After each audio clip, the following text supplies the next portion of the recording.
Hey everyone, this is Aaron Fink from Grapple City Rewind. If you like what you hear on this episode, give us a follow, leave a review, cut a promo on us, anything goes. It'll go a long way in helping us to be discovered by more wrestling fans like you. All right, cue that music.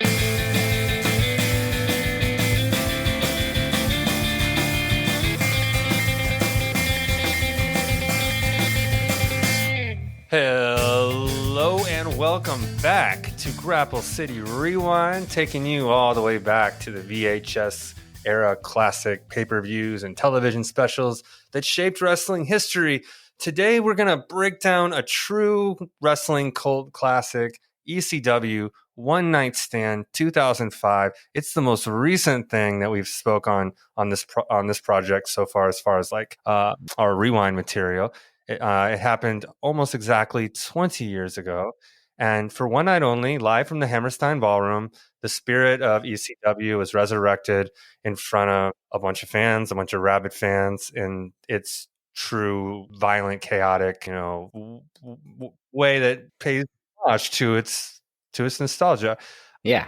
But before we go crack open that time capsule, I think we need to talk a little bit about the current product. I'm Bradley Palermo, here as always with Aaron Fink, and Aaron and I were both at WWE's Money in the Bank a couple of days ago. And Aaron, did you have fun at the show? I did have fun. I was up in Main 28, I think was my section, so I had a good view. Yeah. I was on camera a couple times. You can see me eating next to Jey Uso when he comes down. We were sitting right next to his entrance in the concourse. So I had a lot of fun. For all of the shows that I've been to in my life, I've never been to a WWE pay-per-view. So I went to Halloween Havoc when I was a kid. That's WCW. I've been to Ring of Honor. I've been to AEW, and then I've been to a bunch of house shows and Raws and stuff. But yeah, this was my first pay-per-view of my life, and it was a lot of fun. We were at the Intuit Dome in Southern California, in Los Angeles, and I had a good time. I will say, being there is really fun. Being in the crowd, feeling the energy of 15,000 other people. You can't really replicate that in any other way, like when you're at home or whatever.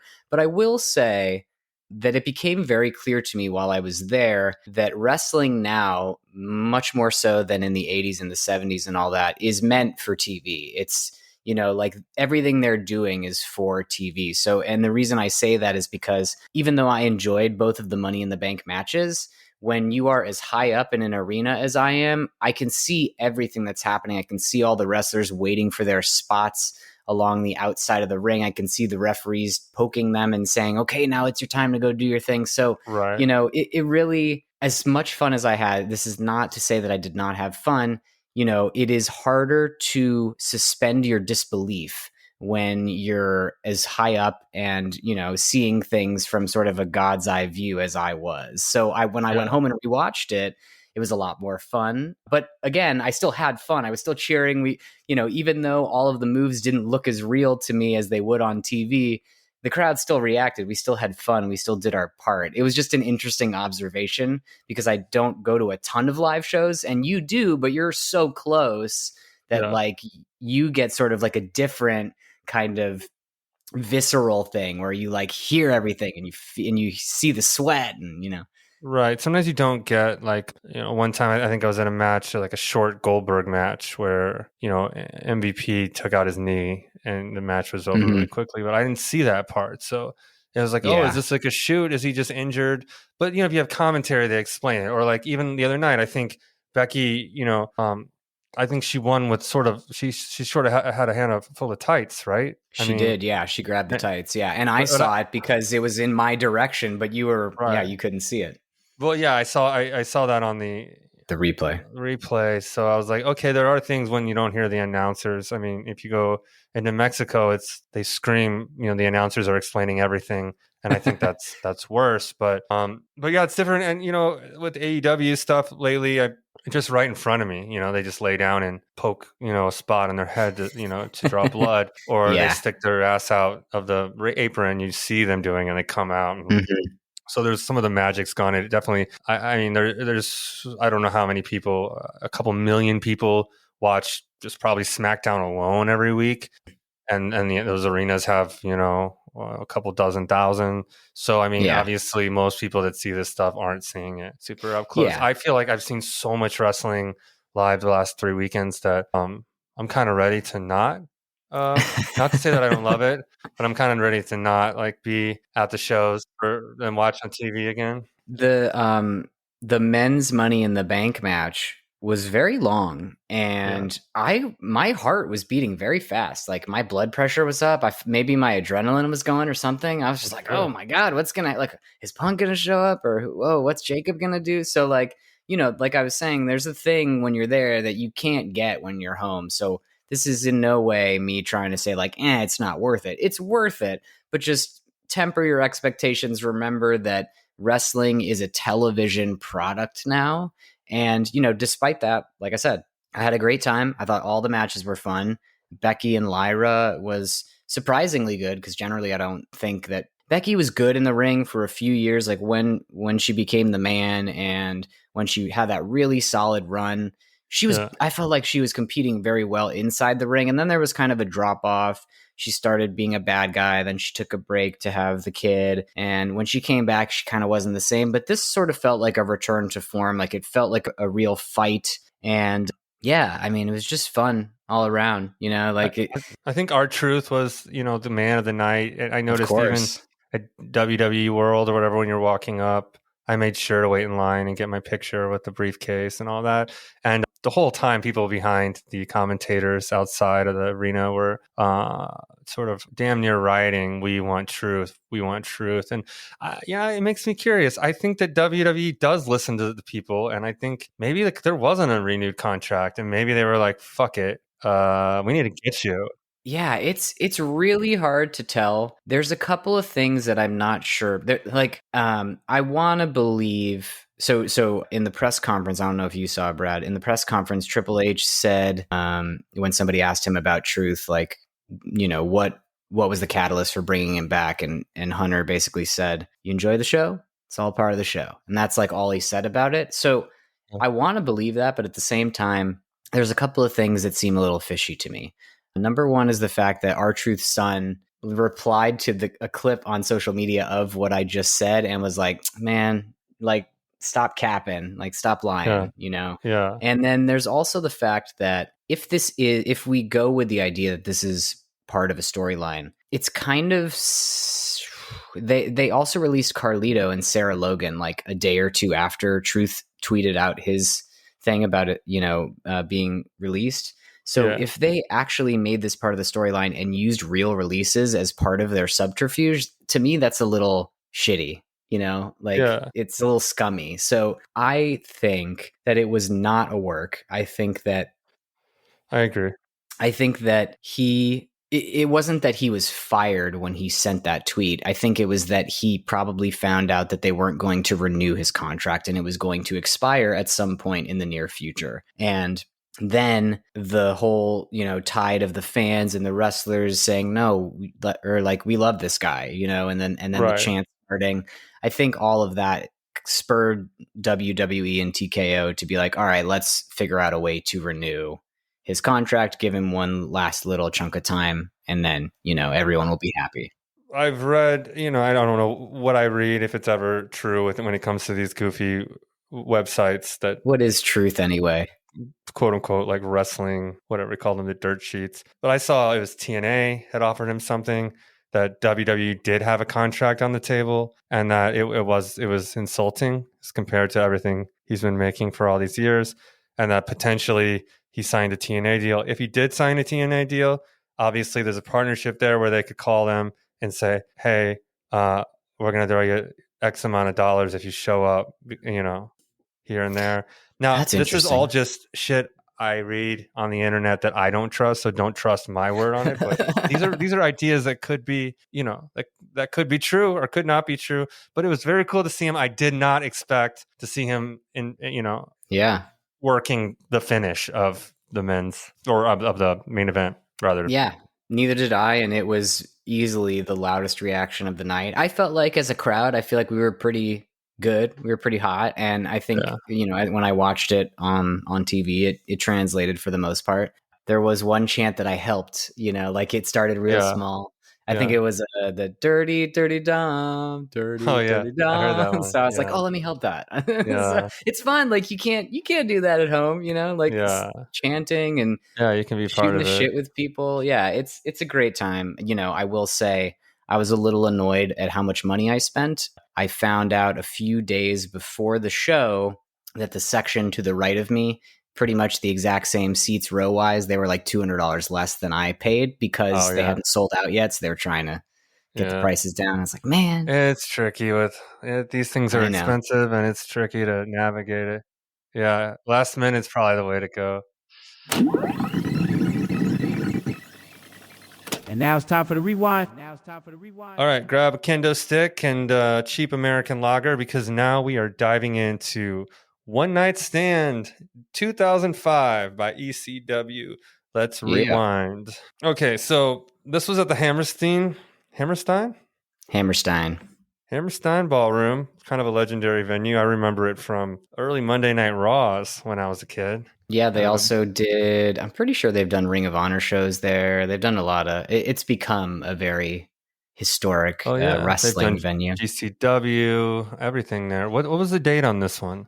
It's June something. Hold on. This took place June 12th, 2005. So from the date that we're recording, 3 days into the future, it will be 20 years ago exactly. Perfect. And yeah, this seemed like a reunion. It's not gritty like the other ECW thing we've watched. It has full on WWE production value because WWE owns it at this time.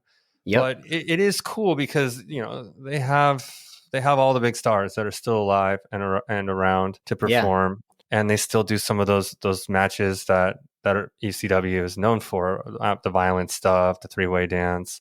So I think I've mentioned it before, but this pay-per-view came into existence because of Rob Van Dam and his willingness to constantly nag Vince McMahon at the time, saying that, hey, you own the rights to ECW. I think there's still legs in ECW. We can do something. We can make money off of it. And Vince, this story comes from Bubba Ray Dudley, from Tommy Dreamer. They talk about it a lot on Busted Open.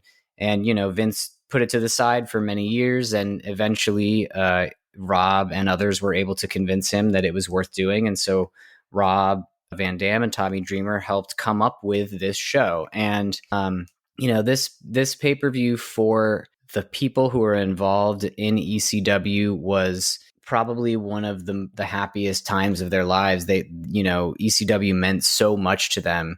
It was, like punk rock for wrestling. And they were a real family who went through all the ups and downs that ECW went through, and they went through them together. So, this pay-per-view is like a fever dream. I mean, it happens so fast. There's really not a ton of matches, but the speed is pretty intense. And in case I haven't made it clear about myself, I'm an audio guy. I like sound design in movies and television. I appreciate the intricacies of recording and producing music. So with all that in mind, to me, this is arguably the greatest crowd of all time because they are merciless. They are loud. They are crazy. And with a few exceptions, like a few minutes here and there, they never stop. It's the craziest crowd I've ever seen.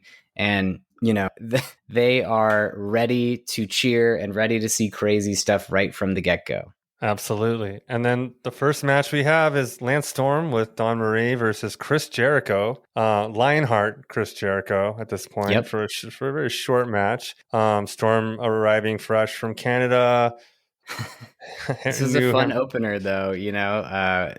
I think it was like 2 minutes in, we got a "She's a Crack Whore" chant at Dawn Marie. Oh yeah, that's crowd doing their part. Typical ECW stuff. Yeah, they. I mean, as far as the match goes, I guess it's only 7 minutes, so not a whole lot's here. Jericho, of course, locks in the walls of Jericho. Dawn Marie's there to distract, and Just Incredible and Jason interfere. Just Incredible was in a tag team with Lance Storm and ECW. They were called the Impact Players. Okay. And so he interfered, and I believe that allowed Lance Storm to win. And yeah, it's like you said, it was a quick match. It was a stiff match. things I wrote down that I noticed were that the ECW refs continue to have their notoriously fast counts. Like his 3 count is just, or well, anytime he's counting is just so fast. And yeah, we got a fuck John Cena chant, which I thought was pretty funny. Don't know why, because he was nowhere to be seen and had nothing to do with this match. No, normally we mentioned the commentary. We had Mick Foley on the commentary along with. We did. Joey Styles, the voice of ECW. Yeah, Mick Foley and Joey Styles. It was a really fun commentary table. You know, the fans are very appreciative. Mick Foley was sure to point out, and they really are, because like, they're crazy and stuff. But then there's also moves where they're like, yes, everyone gives it like a good golf clap. And, yeah.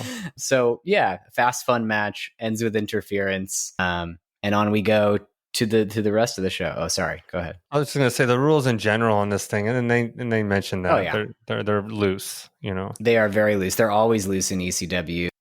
Just like in what we watch, Barely Legal, there basically are no rules at all. You can do whatever you want. So, yeah. So after the match, we find out from Joey Styles that there are WWE invaders who have purchased seats to the show and are vowing to put an end to ECW once and for all, whatever that means. So they've got a little story thread going through, which I kind of feel like maybe they didn't need, but I guess when I think about the end of the pay-per-view, I was like, okay, maybe this is why they had it in the first place, because none of the matches themselves really have any storylines leading up to it. Some of them have storylines within the match, but even then, it's a little... Yeah. You've got Bischoff and JBL and the Edge on the balcony. They haven't arrived yet, though. That's the thing. They're just like setting it up. They show the shot of the balcony and it's empty, and you're like, ooh, what's going to be there? So yeah.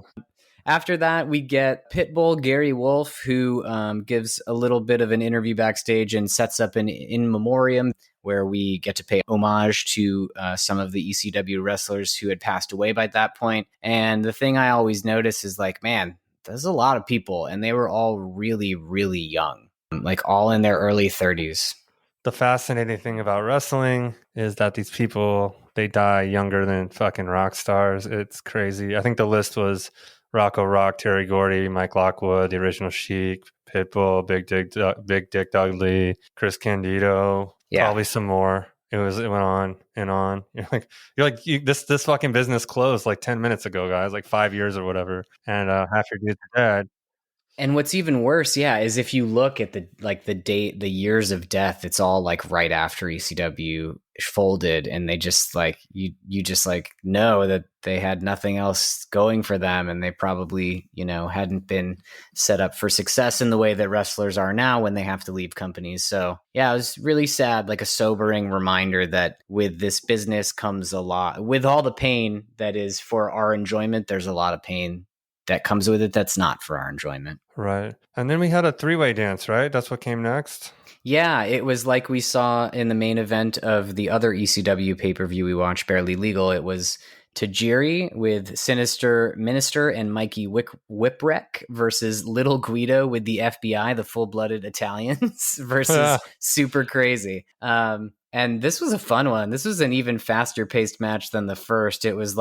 It felt like a spot fest match where there's just everyone's always doing a move. There's not really a lot of time in between, but somehow it all felt like really natural and properly paced to me, Yeah, I feel like they got Little Guido out of there real quick. I think there was some green mist involved, and then so then you have Tajiri and Super Crazy. Yeah, but you got a little craziness, a little razzle dazzle. I think Super Crazy did a moonsault off of a balcony in the crowd into all of the full-blooded Italians. That was pretty crazy. Yeah. And and then Little Guido got eliminated, and it was a singles match. It ended kind of flat, I noticed, but it was still really fun. I mean, the crowd certainly loved it. Yeah, and then was there anything before the Rey Mysterio match, or did it kind of just start right in? Was there more bullshit with the invaders on the balcony? For Not some reason, yet, no. Yeah. This was they did a lot of this during the show. This was a package of early ECW memories. So it was like a little 3-4 minute collection of clips and moments. Yeah. With some highlights. And then we got into, Psychosis versus Rey Mysterio. This stat was crazy to me that Joey Styles said. At this point, they had wrestled each other 500 times. Holy shit. Yeah. And then also, did you hear that whole thing that Mick Foley was talking about with Psychosis taking off his mask?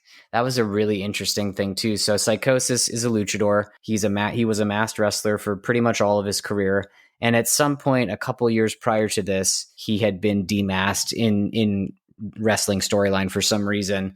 But I don't think he had ever come to the ring with a mask on and taken it off, which I guess luchadors sometimes do as a sign of respect to their fans. Right. So yeah, he took off his mask once he got to the ring, and I thought that was a really crazy and interesting moment. And then like 2 minutes later, the crowd starts chanting, "Put your mask on," because they thought he was so ugly. Oh God. Yeah, I've seen that before. Like, I won't necessarily know who the wrestler is, but like an old guy will come out in the indies with his mask on, and then obviously he's been dismasked at some point because before he walks under the ropes, he takes the mask off and hands it to like the ring boy or whatever. So yeah, it's crazy. I was just excited to see. I was like, oh, there's Rey Mysterio, like I didn't really think, I forgot he's ECW, that he's from there. Yeah, he was there. They both were there for a very short time. I think they both were wrestlers that had been lured to the WCW by Eric Bischoff, which will come into play later. But did you notice how Rey Mysterio came out to his WWE music and the crowd was like, "Boo, fuck WWE." I mean, that made me laugh. Like, they loved him, but they did not like his entrance. And then when he did the 619, they were also like, "Boo, fuck WWE." Yeah, like, but they're just so loyal. He did hit the 619 for the win. And they did a lot of risky stuff in this match, man. Like, for 6 minutes. Mysterio, I know, short match, but Mysterio jumped into the crowd a couple of times. It just made me laugh. Like, they were mad that the match was happening. Like, they didn't like that until there was like a crazy bloodthirsty move, and then they were like, "Yeah!" and then they had them on their side. Yeah, where do they find these people? They got the right crowd. They got people that were actually there. Yeah, they must have. Yeah, they must have all been people who had been in the 2300 arena.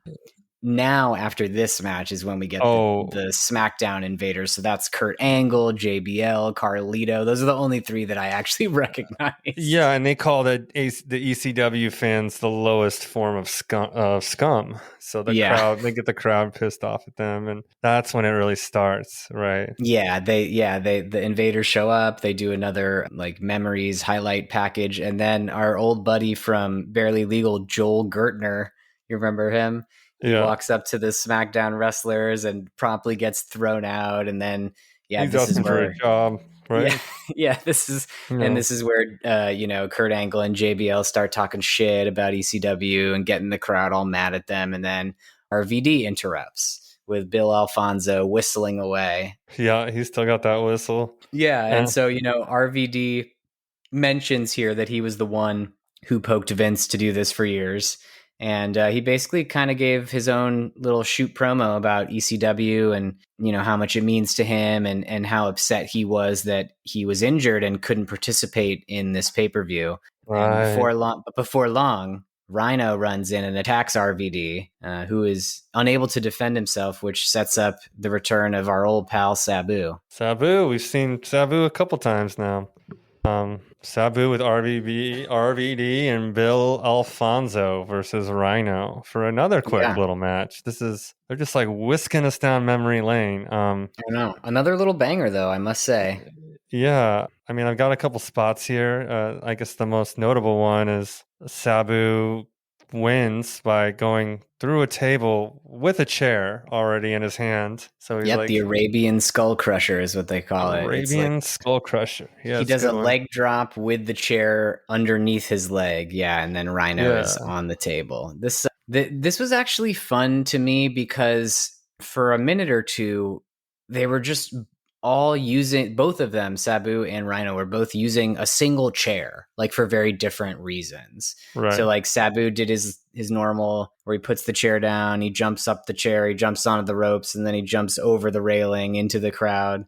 But they were doing all kinds of interesting moves with this chair. And yeah, of course, like you said, Sabu got the win with the Arabian Skull Crusher, and RVD hopped in and attacked Rhino right before that to give Sabu a little leg up. And then, yeah, on we went again to another highlight package. And then the Raw superstars show up, led by Eric Bischoff. We had Edge and Christian, William Regal, Coach, Jonathan Coachman, Maven. Those are the only guys I recognized. Bischoff is so easy to hate. I mean, the guy is just so smug in his character. And sometimes I wonder if I believe it really is too much of him. Like I've never really been a fan of listening to like his podcasts and stuff, because to me, he always just really does feel like that heel, like that sort of talentless, like never really owned anything, just had one trick pony, which was sucking Hulk Hogan's dick. You know, like when I see him, I'm kind of like, yeah, he's great. He's great to hate, you know? Yeah, he is great to hate. He knows how to get you to hate him. I actually have listened to his podcasts a pretty decent amount. There was one that he did for a little while that was mostly focused towards like the business side of professional wrestling and talking about the deals and the money and all that kind of stuff. And that was very interesting to me because that's stuff that you don't really hear about. Like, I don't care so much about his opinions about current product, you know, but he does have insight. He's a smart dude. He could be a douche, but like the dude has a lot of years of experience. So there's got to be some knowledge in there that's worthwhile. For sure. After reading that book, The Death of WCW by, I think, Alvarez and a couple other guys, what I really took from it, like if I had to put one name on it, it's Bischoff, because being the downfall. Yeah, Bischoff grew it to be too big for its britches, but he only had that one trick, and that was the NWO, and he didn't know how to pivot out of there, and he didn't have another trick. He was like, I'll take your biggest wrestlers that you've released, and I'll just keep playing that card over and over until no one will pay to see us, like whatsoever. Did you watch Who Killed WCW on Vice? That was based on this book that I just read, which is interesting, totally different because you don't have as much time, you know. Yeah, also they didn't really, I mean, the whole point of the show was like, it wasn't really any one person. It was a lot of things that led to it. You could say that from the book also, but Bischoff kept appearing. And like Bischoff... well, he was a central figure, so... Buck sort of stopped with him. Like he really didn't have... Up to a certain point, if you believe what they're saying in the show. I mean, I felt like the show made the case that, like, yes, he had a part to play in the downfall. He made some bad mistakes, but then also, you know, the executives and the Turner side of things made it really difficult for them also. I feel like the thing that blew my mind the most in that whole show was, I think they said that Turner or AOL Time Warner or whatever, they were taking losses from other parts of their company and attributing them to WCW. Like, that's insane to me. Because it was just like their write-off, their bastard. Yeah. But I think when the AOL merger started to happen, it was already run into the ground. I mean, he had been trying to just use Hulk Hogan in the NWO angle for so many years that it was like there wasn't getting anything. Tired. You really needed to bring, at that point, like more talent or more creative, you know, and Vince Russo was definitely not it, you know. No, it feels, I mean, usually when something like this happens, some big sort of tragedy or downfall or whatever, it's really not ever one specific thing. It's always a series of unfortunate events. So I just think if anyone maybe had the power to like turn it around, you know, maybe it would have. It doesn't matter now, but it's fun to ponder. And you know, sure. When I read that book, I was like, that's, you know, my first thing probably when I looked at it was like, who killed WCW? I'd probably be like, bro, it's Russo. But realistically, like that jackoff just got like brought in a few minutes here and there for a couple. Yeah, he came in when they needed help, right? He wouldn't have been there if they were just killing it nonstop. Yeah, so. And it was, I mean, he wasn't helping anything else. So it's hard to say. And the argument, the question of who can go on forever. I mean, it doesn't sound like Kevin Nash was helping anything out with him being involved in creative, like a lot of the inmate in running the asylum type shenanigans over there. Yeah. And then I'm sure you've seen the video of him explaining how they wrote the shows, right? Where it was like they had to write for Thunder like they had to write 2 weeks in advance, like all the time, or so. It just got so convoluted that like they couldn't keep track of shit anymore. Yeah, what a mess. But I mean, I guess that's the thing about wrestling is even when I'm reading this, when I was reading that book, and I'm like for the worst night of the whole thing, or the worst night of the year when this happened, and this guy didn't even show up, and so randomly started talking, going into business for himself. I'll go back and watch that episode. That's just a shit show, and I'm like, this is great. It's not as bad as it. So yeah, I don't know. it's funny. Well, because we look at everything through rose-colored glasses, and I think now that we know what it ultimately leads to, we're like, I mean, that wasn't that bad. Like you're watching history. The story, like it's not just the storylines inside of wrestling that wrestling fans like. It's the storyline of wrestling as a whole, as a thing. Did you watch the behind the Dark Side of the Ring of Daphne? No, because I know we talked from the new season. Yeah, I know we spoke about her briefly. The woman who was in the later really really bad WCW time, unfortunately recently died from suicide. But I watched the Daphne one the other night, and it's like, oh, she was great. She was a spectacle in the ring. Like the crowd loved her. But I'm like, no, from what I just read, they're taking a different angle here, and I'm like, no one was going to WCW shows.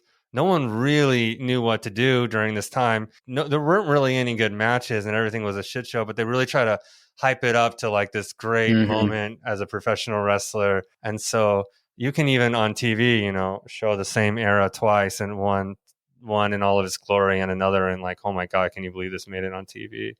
Yeah. And you know what? That actually kind of segues into the next match of this pay-per-view pretty well, because it was Chris Benoit versus Eddie Guerrero, a spectacular match with a lot of fucking baggage. Because, well, go ahead. Well, I was going to say Chris Benoit and Eddie Guerrero had a lot of matches together, right? Yeah. But never an ECW match from I think what the commentators were saying. Correct. So that's interesting. Obviously, Chris Benoit was a family annihilator, and I believe I don't know how Eddie Guerrero left us so soon. I thought it was a heart attack.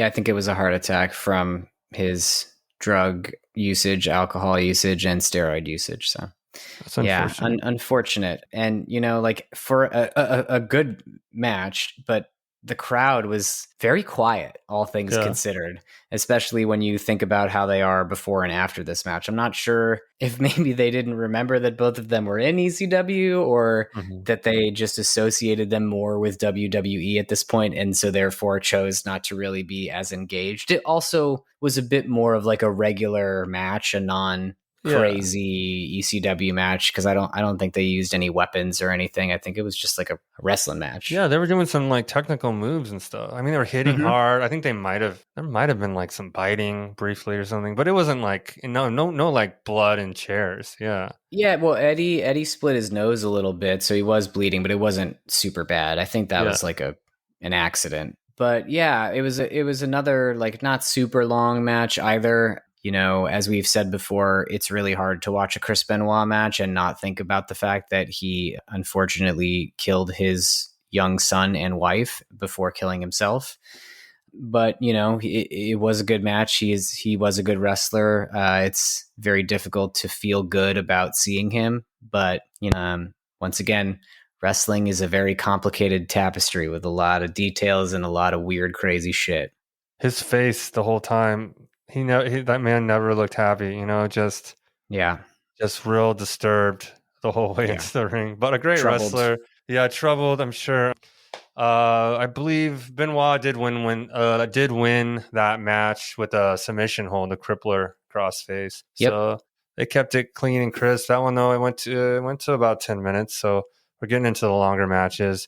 The next match was Mike Awesome versus Masato Tanaka. Do you remember these guys? I remember Mike Awesome, and I actually only think I know Masato Tanaka from this pay-per-view because I watched this.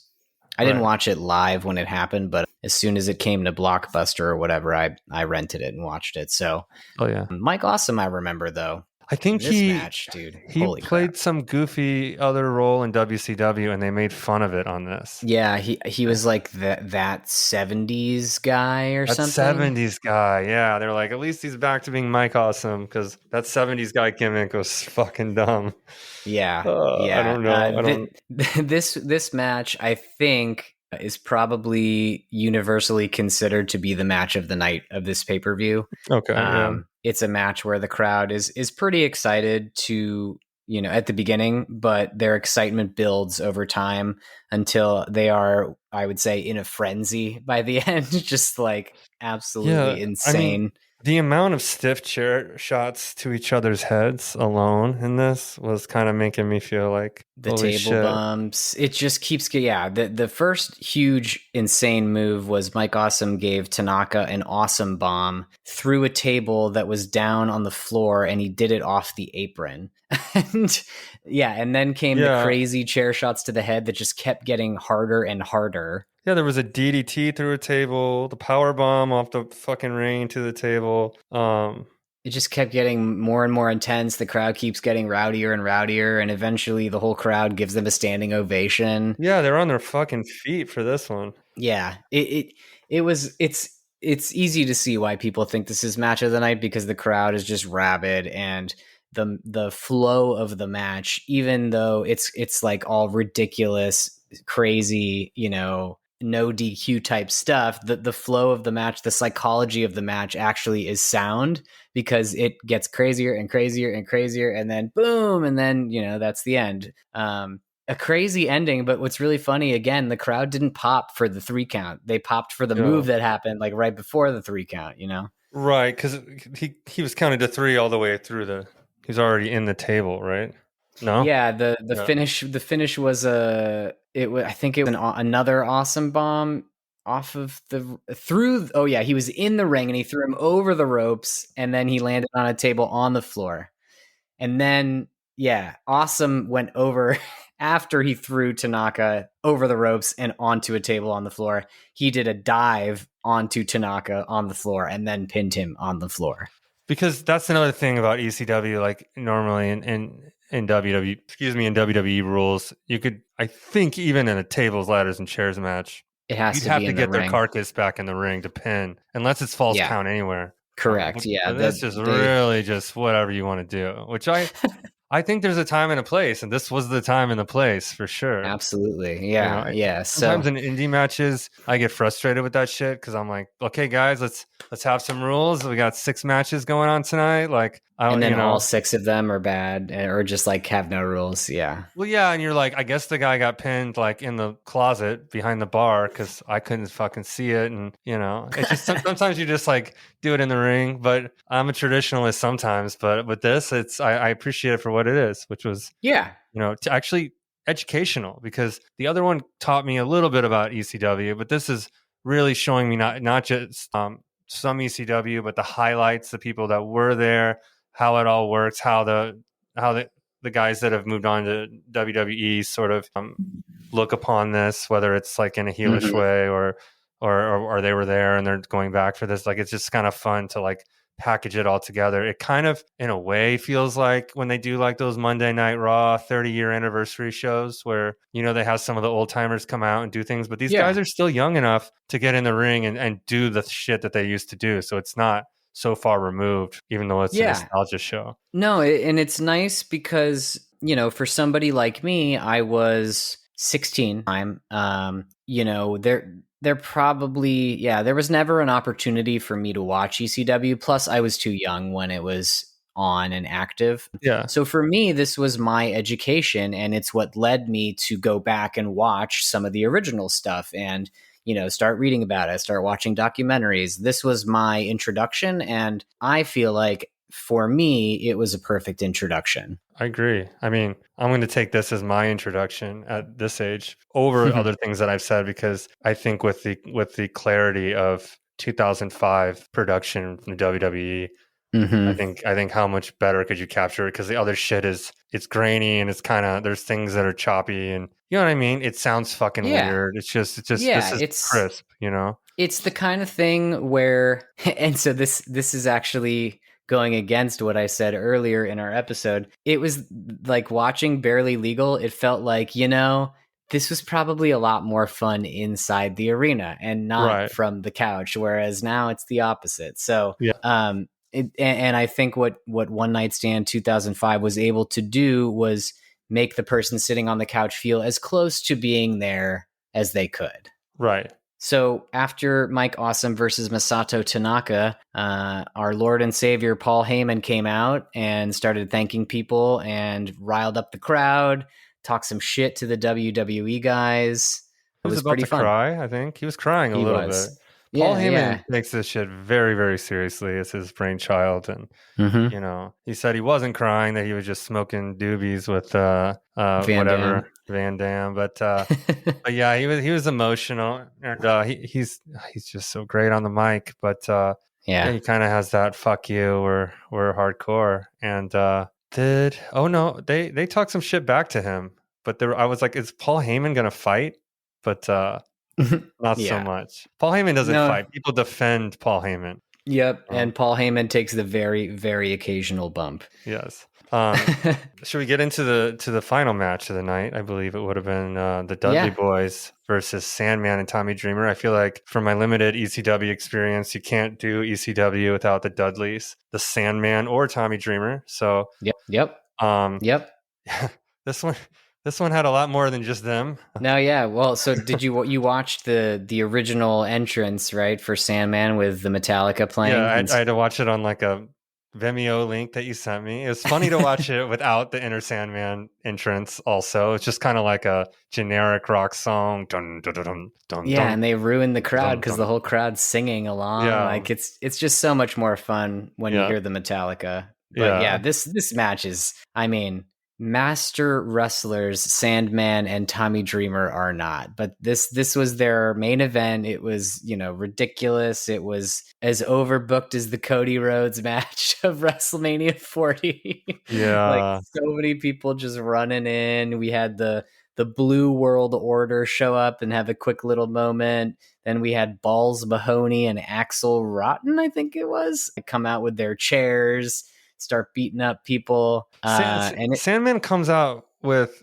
he's smoking a cigarette. He's got his kendo stick. I think he's slamming his beers, but he's also pouring beer down the shirts of women and then sucking the beer off of their tits. I don't know if he knows these people. I think he knew the second person, but the first one, I don't think so. But that was the thing they used to do. So he looked at her, she looked at him, she's like, "Yeah, do it." And so then he did. That quick, the consent happened, and I was like, "Wow, this is." I don't know if I've seen that one before at a wrestling show, but yeah, that's a first. You also forgot to mention that when Sandman comes out, smokes his cigarettes, and drinks his beers, that once the beer is empty, he smashes the empty can into his forehead and decides. So he's bleeding. He's bleeding before the match even starts. Right. Always does it every time. Always bleeding before the match starts. And somehow he's like a genius. He's like a very smart man. He must have a lot. He must have somehow lost a lot of brain cells, and still, he's a very like intelligent human. I thought it was funny too. Intelligent for a wrestler. When he's like out of alcohol, he's like later in the match. Give me I need a beer. And you're like, if I don't know, if I was in there getting thrown around and shit, I do not want people who are just trying to chug beers in charge of my safety. But I guess the last thing I want is to probably chug a beer after getting bonked around for 15 minutes. My God. Yeah, I know most of the beers they're drinking, they're not really drinking. It just goes down their thing. But yeah, it does. It creates an environment, like a rowdy frat boy environment. As far as the match, I don't really remember all that shit. Like I just watched it, so I can break it down for you. So is there a flaming table, I think? That was the finish of the match. Yeah. But what I thought was funny was, you had all this interference. So Sandman was part of the match officially. His entrance was like 3 or 4 minutes long. But then we got the BWO, we got Balls Mahoney and Axel. And after a few minutes of interference, Bubba and Tommy are in the ring, and then the bell finally rings, which made me laugh. Like, 6 or 7 minutes after the craziness, ding, ding, ding. So Bubba promptly picks up a cheese grater, takes it to Tommy's face, and grates it, which I think he might have actually done, because as soon as he takes that cheese grater away, like there's blood spurting out of Tommy's head. So Yeah, I was trying to figure that out. I was like, is there a smooth side to a cheese grater? Like, I'm trying to see, like, what did he get him with? Because yeah, so it looked the violent. first time he got him, like it was like a really fast sort of like swipe, and maybe he didn't get him there. But the second time he was using like the side that has like the three blades, and I think he was going the opposite direction, but then he twisted it a little. So like, yeah, he definitely busted Tommy open the hard way.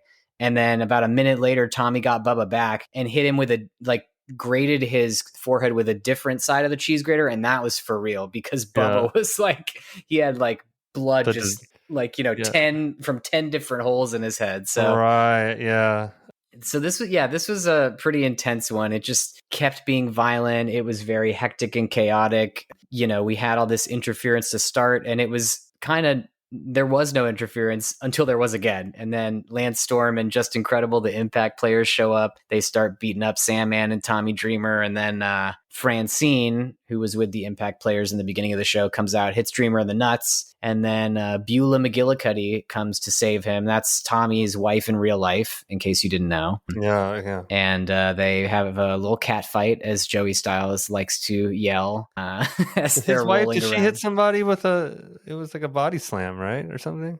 Beulah, yeah, I think they both DDT'd. They do. Yeah, you're right. It was a double DDT. Yeah, her and Tommy DDT'd Bubba and Devon. Yeah. And then the tables come out after like another minute or so. There's, there's a power bomb through a table, and then Spike Dudley comes out with the lighter fluid, and then we get the flaming table, and Tommy Dreamer gets power bombed through the flaming table, and 1, 2, 3, the Dudleys win. And then we get a post match.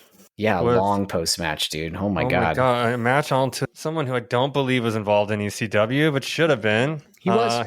He was Austin. Yeah, but he wasn't. He obviously wasn't Stone Cold. I think this is actually, they talk about this all the time.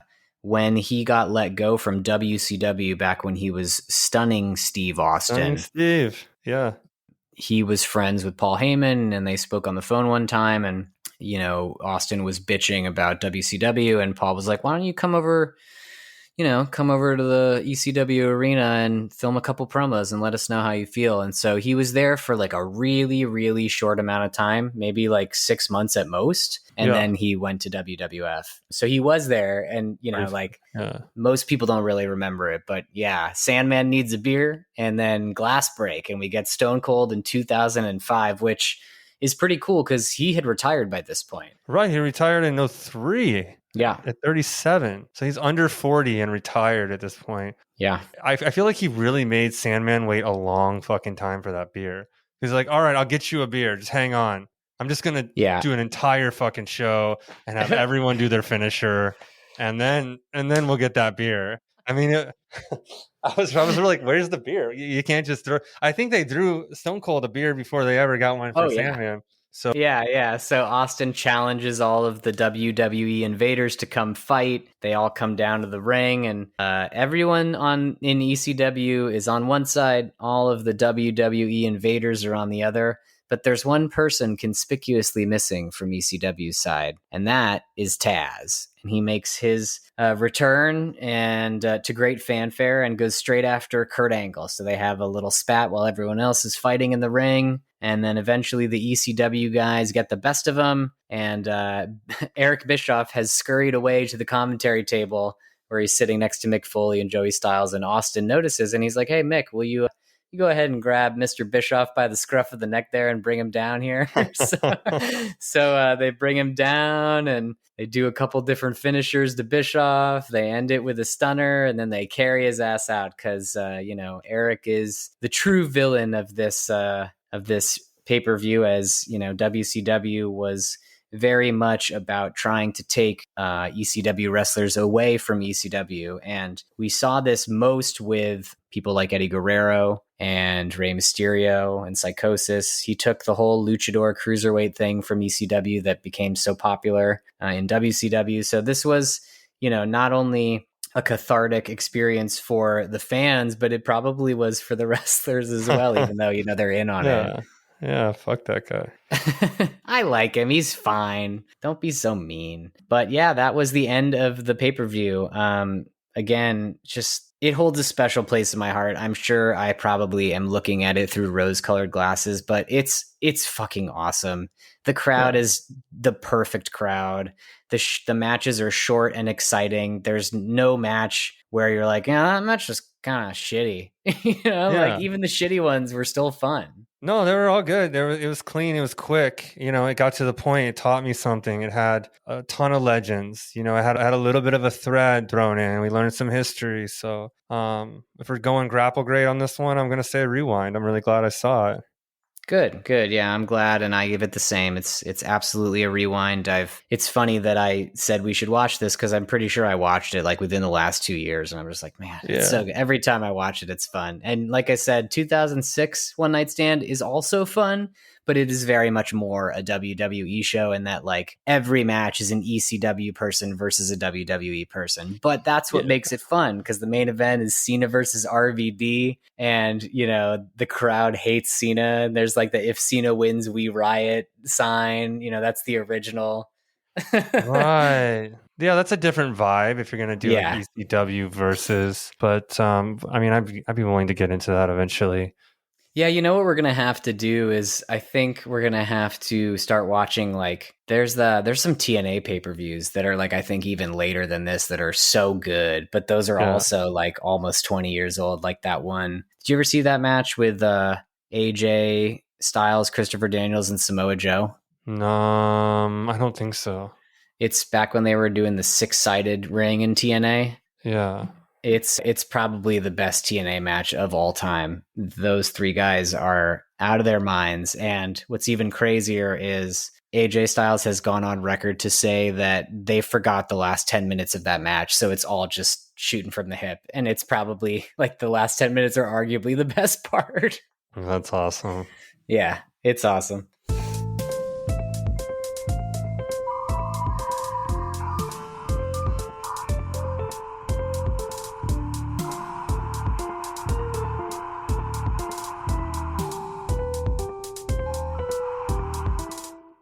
Hello? Are you here? Hello? I'm in 1989. I don't think I have a voicemail that I pulled up here. But if you do want to give us a call, let us know what you thought of ECW's One Night Stand 2005. You can always call us at 626-657-SLAM. Pick up the phone. Or send us an email, grapplecitypod@gmail.com. We always love to hear from you, and we want to know what you think we should watch next and all those good things. This one is from, let's see, I have an email here. Eddie says, subject, that Sable versus Little Richard match had me dying. Oh, he's in response to our Over the Edge episode. Hey, Bradley and Aaron, just finished Over the Edge 98 episode and had to write in. Might be my favorite one yet. The way y'all broke down the absolute weirdness of that opener with LOD 2000 and the Swastika Twins had me howling. And the sunny commentary recap, Lawler was unhinged, and you both nailed how off the rails it really was. Also, I totally forgot how ridiculous the Sable versus Mero storyline was until you framed it as Pamela Anderson fighting Little Richard with muscles. That's perfect. And Bradley, your Austin 316 Preacher story in Burbank, pure gold. I legit laughed out loud at that one and just rewound it to hear it again. On a serious note, the Vince combo hit hard. It's wild revisiting the era knowing what we do now. You did a solid job unpacking it without killing the fun, which can't be easy. Wrestling fandom really is a balancing act. Keep the chaos coming. Can't wait for King of the Ring 98 episode. Did we even say we were doing that? I don't. Did fuck we? We're doing it. Can't wait for the King of the Ring episode 98. I've got real memories of watching Mankind fall off that cell and thinking it was 100% real. Oh my. Stay rowdy, Eddie from St. Charles. P.S. Any chance you can do a spotlight on Bad Blood 97? That hell in the cell match was my gateway drug. Oh, yeah, that's the first one with Michaels and Taker. Oh, is it? Yeah. Yeah, let's put it down on the list. We'll get to all these, slowly but surely. Yeah, fuck it. King of the Ring 98, huh? Let's do King of the Ring 98 next. Why not? All right. It's come up now in a couple episodes in a row. That's going to be June 28th, 1998. So timely indeed. Mm-hmm.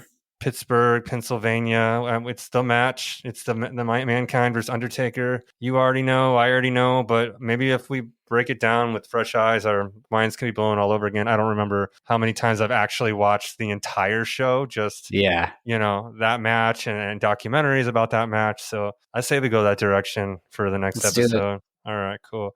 Well, thanks, Eddie and St. Charles, for calling in. And thank you all for listening. Don't forget to give us a little review on whichever app you're listening to us from. And don't forget to drop us a line or find us on Instagram, Grapple City Pod at IG, or Grapple City Pod on Instagram, Grapple City Pod on TikTok, Grapple City Pod, wherever the fuck. Have a great night, great morning, great day. And we will see you in the cheap seats. Adios.